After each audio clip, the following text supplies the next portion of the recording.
Remember a time when the only way you could check out a new piece of gear that's coming out is through a magazine? And all that magazine had to offer you was a page, a picture, and a paragraph. There was no social media, there were no video streaming platforms, there was no YouTube.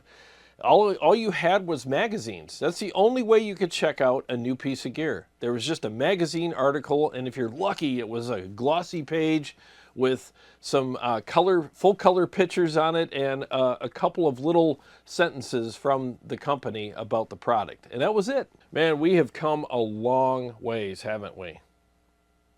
Think about that.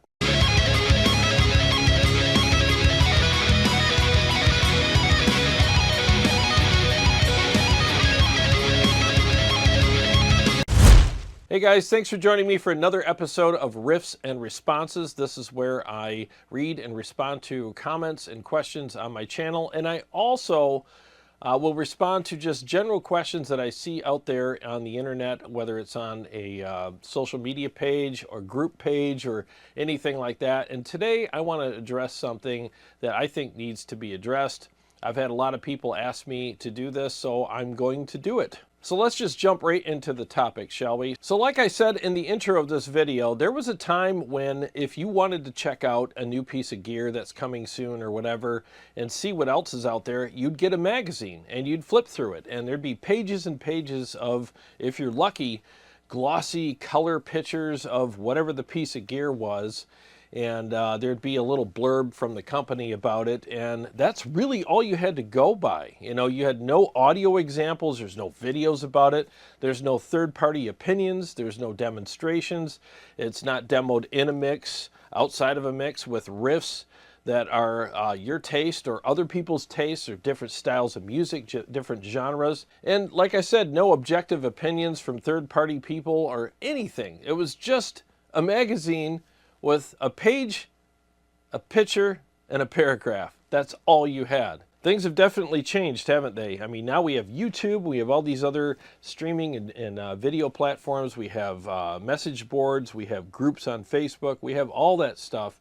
I mean, we're inundated with all kinds of information about everything that's available today regarding gear. You can type in the name of any piece of gear in the search engine on YouTube and find at least a couple dozen videos about it. I mean, it's insane how much information there is out there. And get this, let's talk about the magazines really quick. The companies that used to advertise in these magazines would pay anywhere from $3,500 to almost $5,000 for just an ad on a page. That's all they got out of it. And it worked for the time being because that's all we had. Well, enter the era of social media, video platforms, and YouTube. Things have definitely changed, and I honestly think they've changed for the better. I mean, on YouTube, you can get a full demo of any piece of gear from people that play all different types of music and have all different types of playing styles, skill levels, different guitars, different approaches to it, and different opinions about the gear as well. And then you can weigh all that in with your opinion about it and make the best decision that works for you. I mean, what a great time we live in, right? I think it's great that you can go to YouTube anytime you want and have some infotainment, is what I call it. It's informative entertainment. You have some entertaining videos out there that show you what the gear sounds like, what it looks like, they give their opinions on it, they play it in mixes, they boost it, they don't boost it. And on top of all that, you can comment in the video, ask questions, get answers from the YouTuber or other people that are in the community as well. I mean, it's just insane how great this is, you know? But here's the rub. I've been hearing concerns from both manufacturers and other YouTubers and just people in general that people are starting to, you know, be concerned about the fact that YouTubers are just becoming a bunch of shills and peddlers for all these companies. And some of the companies are getting concerned that some of the YouTubers that are in question here are starting to lose their credibility, and they're afraid that they're just, you know, casting their pearls before swine regarding paying these guys to demo their products, because they're afraid that since the credibility is possibly gone with some of these guys, that people aren't going to listen to them anyways and trust what they're saying, and hence they're not going to, you know, even consider the product. Now, I'm not saying that everyone's thinking everybody's like that, but I'm saying that there's a general consensus out there that things are a little shaky on YouTube regarding gear reviews, and I've seen it myself in groups. I've seen people say, oh, yeah, as soon as I heard that guy said he got paid for the video or he got compensated somehow, I just turned it off and clicked on the next video, and I don't trust that guy anymore anyways, and he's a shill, and you know, his opinions are bought and paid for by these companies and blah, blah, blah. And some people are really like that. As soon as they hear we've been compensated in some way for the video, they're just going to click on the next one and look for somebody who didn't get compensated and watch their video. Well, here's the thing, all right? Let me just lay this down for people who are concerned about this sort of thing. Should YouTubers be compensated for their time when they do these videos and these demos of the gear? I absolutely think we should, and I know I'm biased. I'm a YouTuber, and of course I'm going to say that. What do you think I'm going to say? No. But here's the thing. I'm not saying it because I'm biased. I'm saying it because I'm experienced in doing this. I've been doing this for a while now, and I can tell you what it takes to do these videos, and it takes a lot more than what you see here. I mean, this video right here, I don't know how long it's going to be. I'm still shooting it right now. It might be 30 minutes. It might be 40. It might be 25. I don't know what it's going to be, but I can tell you this. I'm probably going to be shooting this video for almost 2 hours, you know, maybe an hour and a half. I don't know. Like I said, I'm in the beginning of it right now, but then I have to, you know, whittle it all down. I have to edit it all down to what I want it to be for you guys. And there's many takes on the things that I'm saying. There's many takes on the things that I'm playing. And there might even be some troubleshooting that I have to do that comes up. I might turn something on and I can't hear it. I got to figure out why, you know. So there's all kinds of things that happen regarding that. So there's time involved in that. And here's the other thing. The camera that you're watching me on right now costs $3,500. This camera costs $3,500. So it costs money to do these videos. Everything that you see here costs money. Everything you don't see costs money, including my editing software, my other computer over there that I got to edit on, and you know, all the stuff here, my mixer that's off camera, my monitor right here, you know, everything. And I have to build a nice set here so that you have something decent to watch. I mean, yeah, I could shoot my videos with a webcam and a chair with an empty room, but how cool is that? You know, I mean, that's not cool. I mean, I'm basically trying to present myself in the most professional way that I can. Am I the most professional looking YouTuber out there? No, I mean, there's guys that have way better, you know, studios than I do, but I'm doing the best I can with what I have, and I want to give you the best presentation that I can, and all of that stuff costs money. Now, the thing is some of these manufacturers, you know, if I'm going to reach out to them and ask them if I could do some demos for them, I mean, they're going to look at my channel, and if I look like some hack that's super unprofessional and I have crappy cameras and stuff like that, they're probably not going to consider working with me, you know, because they want their products presented properly, and I totally understand that. So that's the other reason why I'm trying to, you know, present myself in the most professional manner that I can, because I'm trying to attract business here to my channel so that I can do my job and make you happy, make the manufacturers happy, and I'll get to that, and make myself happy because I want to be proud of what I'm doing here. And again, all of that stuff costs money, and you know damn good and well if I didn't have a nice set and a nice presentation here and nice sounding stuff like all the mics and all the stuff that I have here to make things sound good, you wouldn't watch my channel. I mean, I wouldn't watch it either, so I don't blame you. So all that stuff really matters, you know, and again, it all costs money. And that's one of the reasons why we charge what we charge, because we're trying to build a business here so that we can attract business, attract viewership, and be proud of what we're doing and present products in the proper way. Now, I said I was going to get to that, so I'm going to get to that now regarding we want to please the manufacturers. Now, I don't owe the manufacturer some sort of allegiance regarding I'm only going to say nice things about their product, you know, and I think I speak for most of us when I say this. I'm not here to sell you something. I'm here to show you something. Let me say that again so that that really sticks in. I'm not here to sell you something. I'm here to show you something. The product is either going to sell itself to you or it's not. And that's really all it comes down to. So far in my dealings with companies on my channel, I have never had a company tell me what I can and can't say. I never had that happen.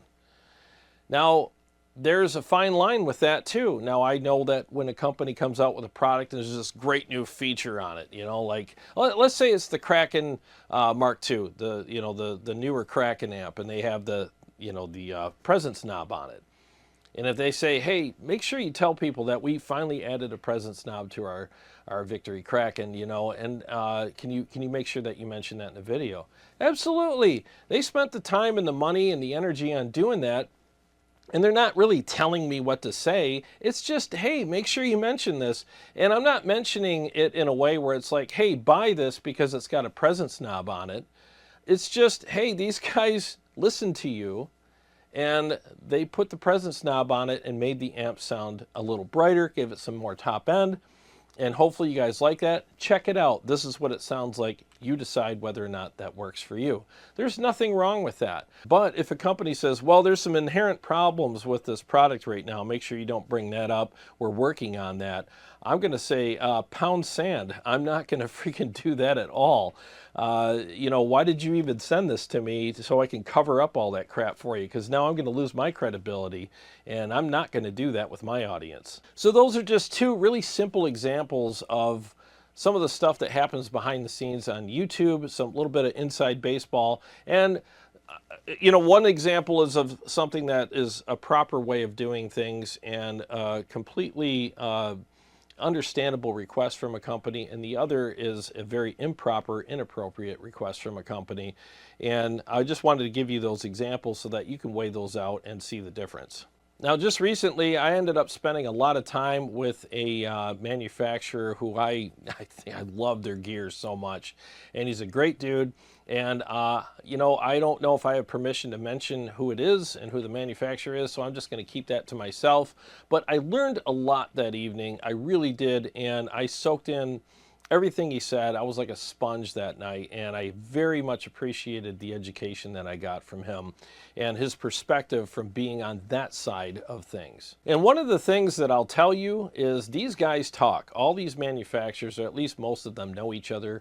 They talk, they're at trade shows, they run into each other all the time, and they're always, you know, sharing information with each other. You know, it's a really nice community. And their biggest concern is they want us to be credible. You know, they don't want us to shill their products. They don't want us to cover up all their mistakes and all that kind of stuff. And again, he reiterated that to me as well many times, like, we never tell anybody what to say. Never. Never tell them how to word it, what not to say, nothing. We just say, here it is, demo it, tell us what you think, share it on YouTube. That's it. They have zero control over what happens next. And you got to admit, that's a little scary. Because what if the guy hates it? I mean, you know, and he just goes on there and says, I don't like this amp. I just don't like it. But they sent it to me, and I'm just telling you why I don't like it. And here's the demo and blah, blah, blah. I mean, that could easily happen. They can't come after him for that either. They have no control over it because there was no agreement other than, here it is, tell us what you think, and share it on YouTube. That's it. And some of these guys get paid for that. So that's a bit scary, but these guys still do that. It's just like food critics. They go to a restaurant and they're comped the meal. They're not paying for it. They're comped. Some of them even get paid. But does that mean that the food critic's just a liar now? I mean, there's food critics that are pretty harsh on restaurants. So you have to get paid for your time because of what it takes to do what you do. You know, I mean, you guys, my audience, you guys are valuable. You're valuable to me. You're very valuable to me. And because of that, I'll never betray your trust. I'll always honor and respect our relationship with all of the demos that I do. I'm never going to betray your trust because as soon as I do that, Well, what good am I? I'm just a soundboard. I'm just a guy who demoed a piece of gear, but don't listen to anything that I have to say because I'm a lying sack of shit. And I don't want to be that guy. I don't want to be a shill. Again, I'm here to show you something, not sell you something. There's a huge difference between the two. Now, you guys are also valuable to the people that I do demos for. I mean, they realize that I have an audience. They realize I have a relationship with you guys and we have a trust here. These guys know that. These manufacturers know that. And again, they don't want me to lose my trust with you guys because if that happens, what good am I? You know, as soon as I lose my credibility and any integrity that I have. I mean, now I'm just a demo guy just playing through amps, and maybe after a while people don't even watch anymore because they don't trust me anyway. So there has to be this symbiotic thing between myself and you guys and the manufacturers and me and the manufacturers and you guys through me, if that makes sense. You know, there has to be this good system that happens here so when I demo gear, everybody knows what the deal is.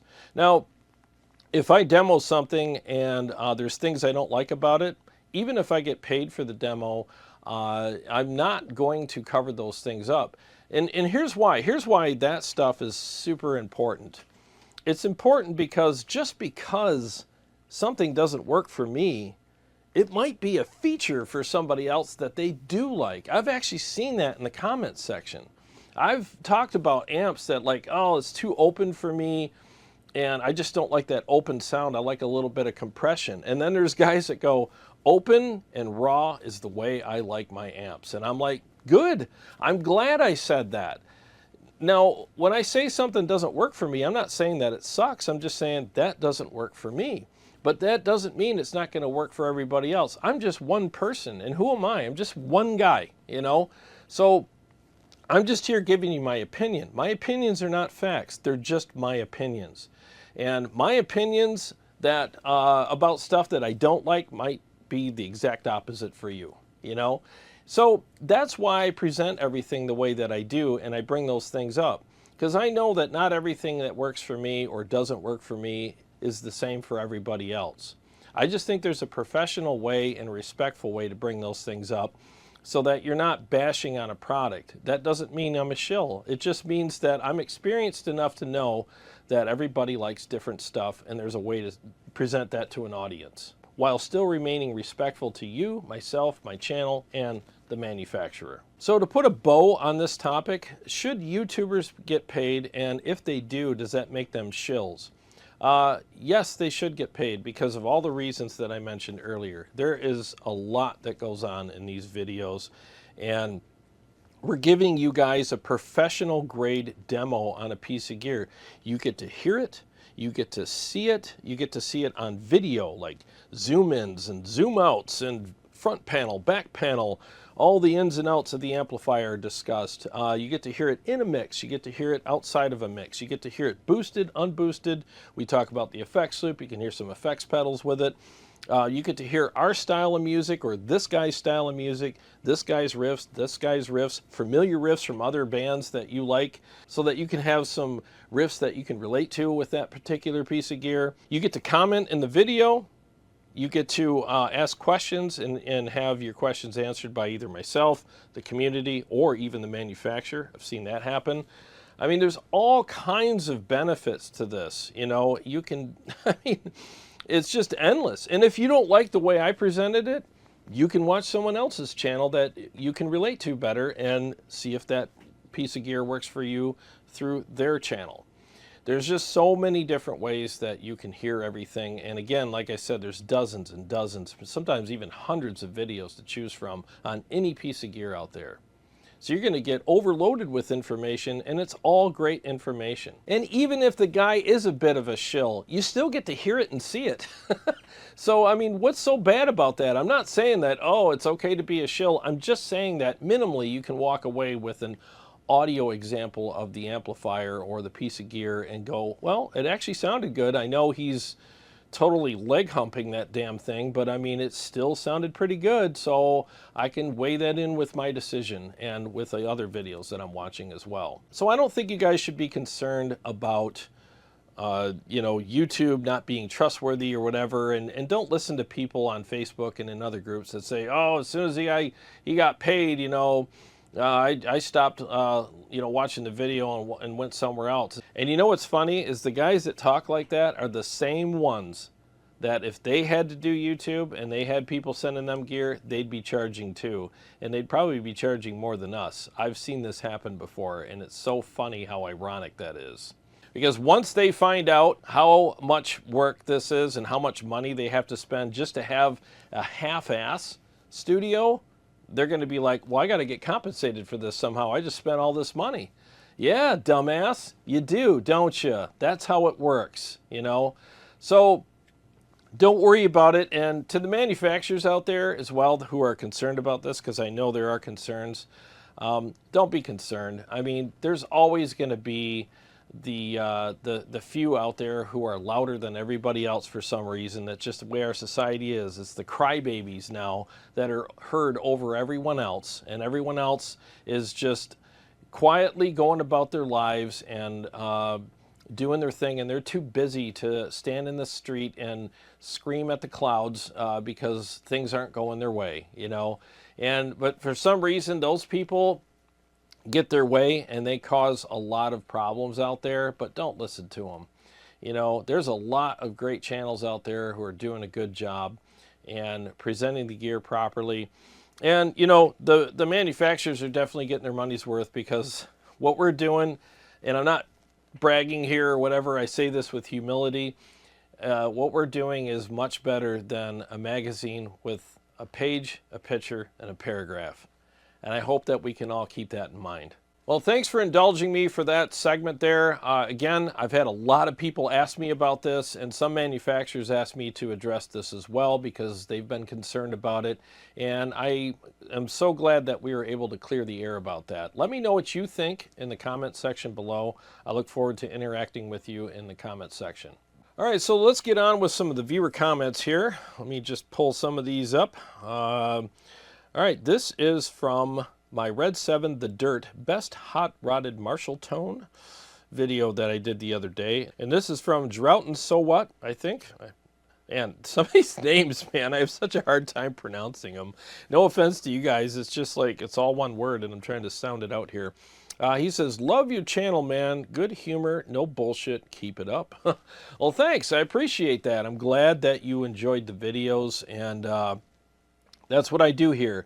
Crack some jokes, keep it real, and just tell you what I think and have some fun, you know. And I really like that, and I hope you stick around for more videos, and appreciate it very much. Now, this next comment is from Andrew Becker 3700, and this is from Riffs and Responses 31, last week's video, when I put the Engel Fireball against the MT-15.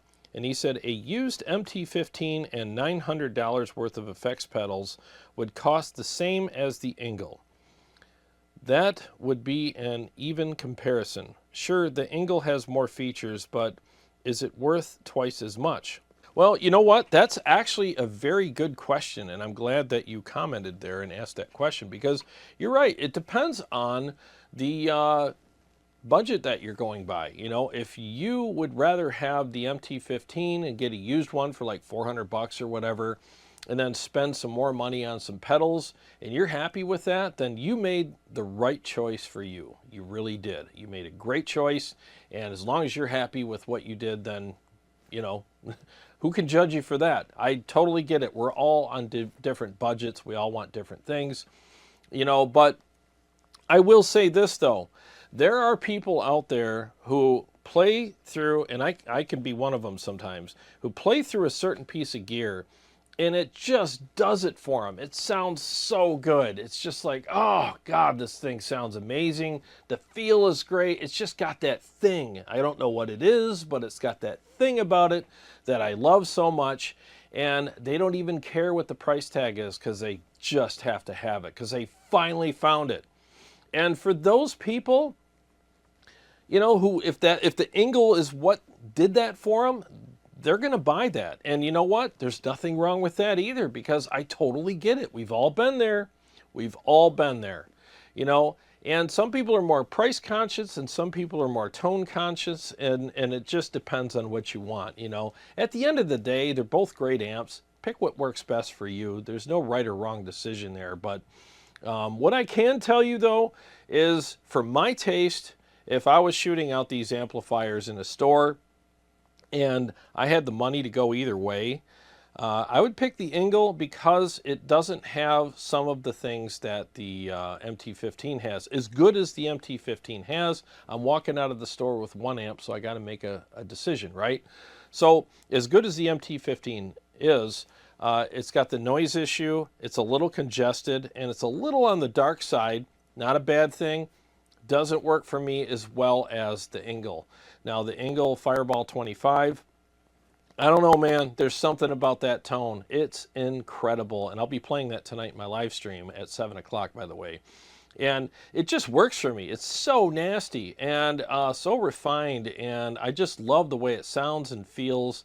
And it doesn't have that congestion or that fizz in it. And it's not dark. It just sounds freaking, I mean, about as perfect as you can get it. And it's got that Ingle thing. I always call it the accent that Ingles have. They have that German accent on them. That's just that nasty snarl, and they just sound amazing. And you have to admit, it's built better. It is. It's built in Germany. It's not built in China. You know, so there's differences, you know, but again, it has to work for you, and either amp, I think, would be a good decision for you. All right, this next comment is from Dale Jack Sanmo, and this is from my PV6505-2 versus EVH Stealth 100 video. And he says, sorry, I never thanked you for this badass review and comparison. Not too many on YouTube compare directly, and a lot of us out here trying to buy the best we can on a budget.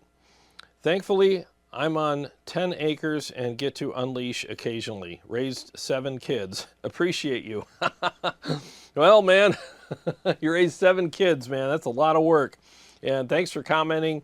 I'm glad that you enjoyed the video. And that's really what, you know, my channel's all about. I mean, just, you know, like I said earlier in this video, in the intro, you know, I'm not here to sell you anything. I'm here to show you stuff.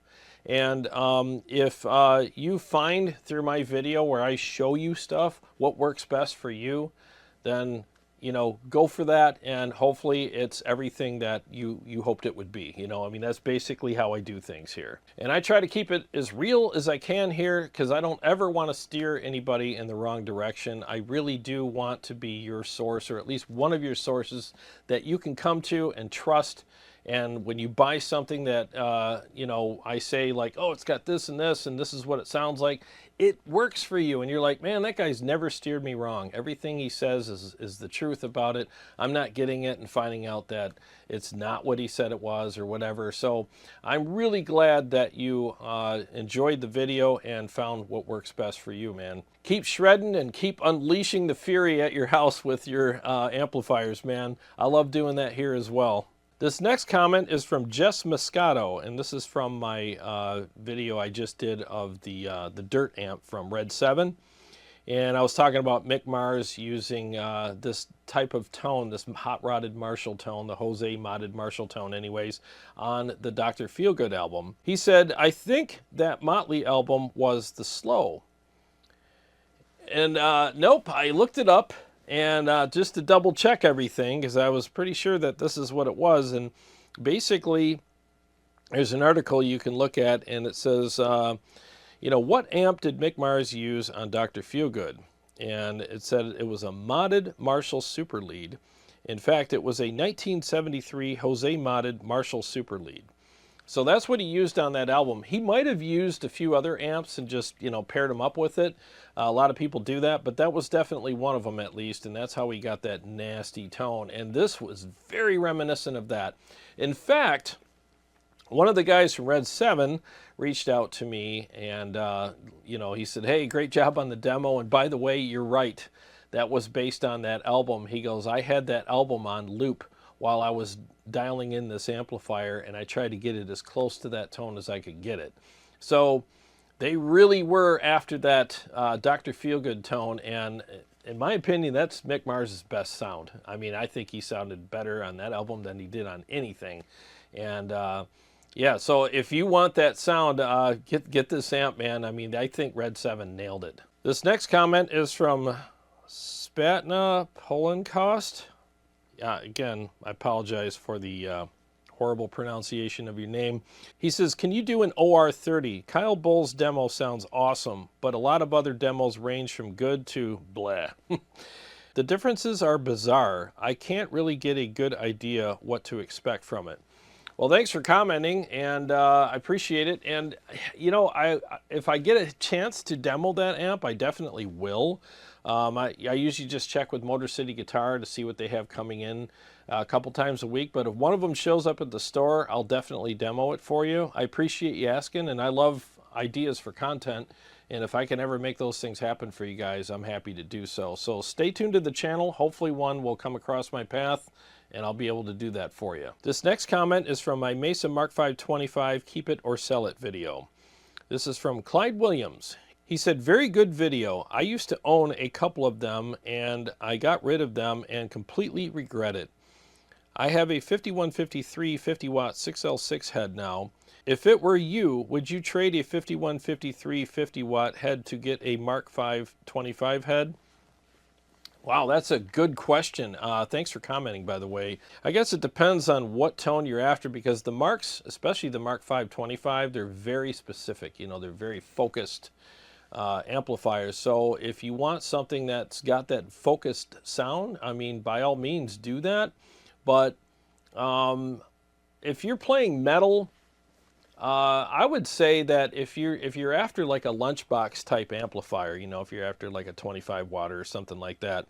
I know I keep harping on this Engel, but dude, I'm telling you, man, this Engel Fireball 25 is very impressive, and I've had it for a couple of weeks now, and it is just awesome. Every time I plug into it, I'm like, I can't believe how good this thing sounds. Because I had the Fireball 100.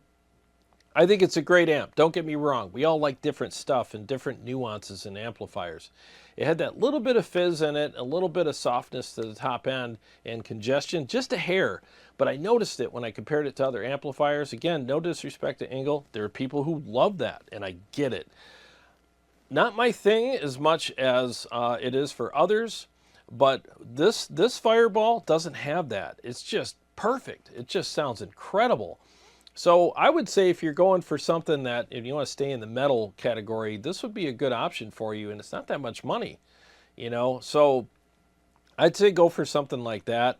If you're going to trade your EVH, you know, 5153 50 watt, I'd say that this would be a good trade for you. The Mark V 25, as much as I liked it, I have a JP, so I mean, why have a Mark V 25 when you got a JP, you know? Not to sound like a snob, but I mean, one of them's got to go, right? And the Mark V 25 was a little bit congested for me, especially when I compared it to the JP.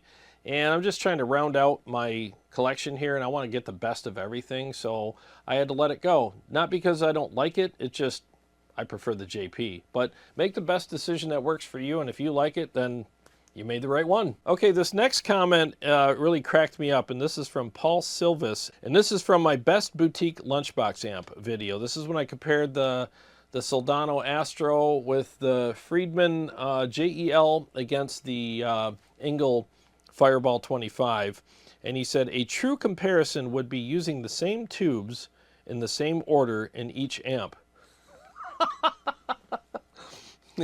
Tell me you don't know anything about amplifiers without telling me you don't know anything about amplifiers. Yeah, because KT77s are interchangeable with EL84s. Everybody knows that. I mean, come on, dude. You can't do that. You can't interchange some of these tubes with each other. I mean, it just doesn't work that way. You know, so yeah, that's kind of a silly comment, dude. You know, and it's funny too, like how some people want to come on my channel who don't contribute to it at all, but they want to tell me how to do everything. You know, talk about looking a gift horse in the mouth. Like, dude, why don't you just enjoy the content? And if you don't like the way I do things, just move on, you know? But certainly don't make stupid suggestions like that. I mean, it's so stupid. I mean, it's like, yeah, if you're going to compare these cars to each other, like the Ford and the Chevy, they should have the same transmission, you know, and that way you can compare them fairly, you know. Like, dude, first of all, that doesn't work that way. They won't bolt up properly. Secondly, who's going to do all that work? you know, and are you going to compensate them for that? Probably not. And at the end of that video, you'll probably still have something to bitch about. It just cracks me up sometimes when I get these comments on these videos like, oh, you should have done it this way, you should have done it that way. And it's like, well, where's your video showing me how it should be done, first of all? And secondly, you're wrong. You're just freaking wrong. You can't do that. You can't change tubes like that in amplifiers. I mean, that is just ridiculously silly. Anyways, that was kind of funny. So this is riffs and responses, and I haven't done any riffs. I've just done a bunch of responses here. So let's fire up the Ingle. And by the way, I don't know if you've noticed, let me switch cameras here. Move my stupid head out of the way. There's some new additions to the shelves here. I loved the Ingle and the Red 7 Dirt amps so much that I added them to the shelf. I replaced a couple other amps with them. And yeah, they're here to stay, at least for quite a while. And I just love these amps. So I got that awesome modded Marshall flavor that I like so much through the Red 7. And I got the nastiness from the Ingle that I like so much as well. So let's go ahead and play maybe some riffs and a song on the Ingle. I mean, I'll be playing it tonight in my live stream, so I might as well get it warmed up for that. So let's go ahead and listen to it now.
Well, that about does it for this episode. I hope you guys enjoyed the episode and got something out of it. And feel free to tune in tonight at 7 o'clock. Carrie and I will be live Looking forward to hanging out with you guys. And to everyone who's been purchasing my preset packs from my website, tonewars.com, linked below, I really appreciate you guys very much. I do have presets available for ToneX, Quad Cortex, and I have profile packs for KEMPER as well. So I really appreciate you guys who've been purchasing those.